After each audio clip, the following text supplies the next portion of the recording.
everybody. Today we're going to read chapter 7, and I do have permission from HarperCollins Publishing to do this read aloud. Chapter 7, The Meeting.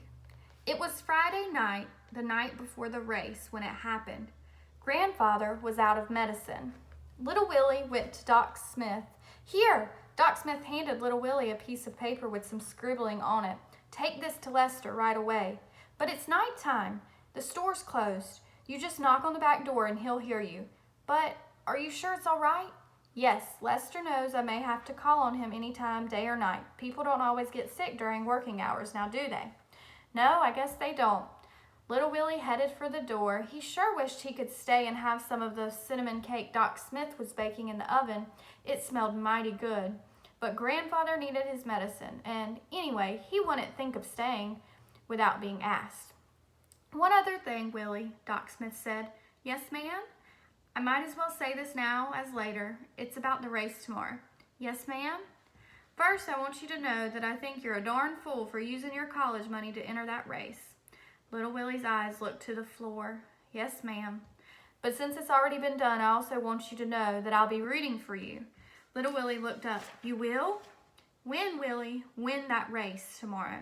Little Willie beamed. He tried to speak, but couldn't find the words. Embarrassed, he backed over to the door, gave a little wave, and then turned quickly to leave. And Willie? Yes, ma'am? If you stay a minute, you can have some of the cinnamon cake I've got in the oven. Yes, ma'am. Later on his way to town, Little Willie sang at the top of his lungs. The sled's runner cut through the snow with a swish. This was a treacherous road at night, but the moon was out and Searchlight could see well. And anyway, they knew this road by heart. Nothing was going to happen.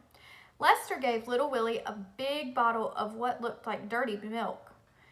How's your grandfather doing? Lester asked. Not so good, but after I win the race tomorrow, he'll get better. Doc Smith thinks so too. Lester smiled.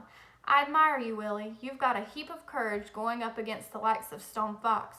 You know he's never lost, don't you? Yes, I know. Thank you for the medicine. Little Willie waved goodbye as Searchlight started off down Main Street.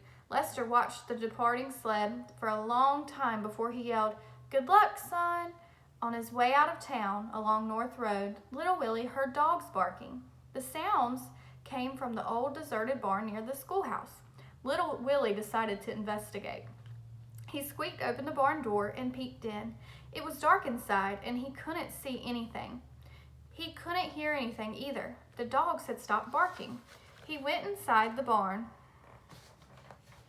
Little Willie's eyes took a while to get used to the dark, and then he saw them. The 5 Samoyeds, that's the word for the dogs in the sled, the big dogs, much bigger than Searchlight. They were in the corner of the barn on a bed of straw. They were looking at him. They were so beautiful that Little Willie couldn't keep from smiling. Little Willie loved dogs. He had to see the Samoyeds up close. They showed no alarm as he approached or as he held out his hand to pet them. And then it happened. There was a movement right through the darkness to Little Willie's right, a sweeping motion, fast at first, and then it appeared to slow and stop. But it didn't stop. A hand hit Little Willie right in the face, sending him over backward. I didn't mean any harm, Mr. Stone Fox, Little Willie said as he picked himself off the ground, holding a hand over his eye. Stone Fox stood tall in the darkness and said nothing. Searchlight barked outside the Samoyeds barked in return. Little Willie continued, I'm going to race against you tomorrow. I know how you want to win, but I want to win too. I've got to win. If I don't, they're going to take away our farm. They have the right. Grandfather says that those that want something bad enough will. So I will. I will win. I'm going to beat you. Stone Fox remained motionless and silent. Little Willie backed over to the barn door, still holding his eye. I'm sorry we both can't win, he said. Then he pushed open the barn door and left, closing the door behind him. In the barn, Stone Fox stood, unmoving for another moment. Then he reached out with one massive hand and gently petted one of the Samoyeds. That night, Little Willie couldn't sleep. His eye was killing him. And when Little Willie couldn't sleep, Searchlight couldn't sleep. Both tossed and turned for hours, and whenever little Willie looked over to see if Searchlight was asleep, she'd just be lying there with her eyes wide open, staring back at him. Little Willie needed to rest. So did Searchlight. Tomorrow was going to be a big day, the biggest day of their lives. My first question, why can little Willie not get to sleep?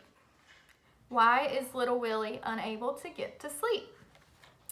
Then my second question, what does the word treacherous mean? What does the word treacherous mean? This was a treacherous road at night. This was a treacherous road at night. The moon was out and Searchlight couldn't see well. What does the word treacherous mean? See you later.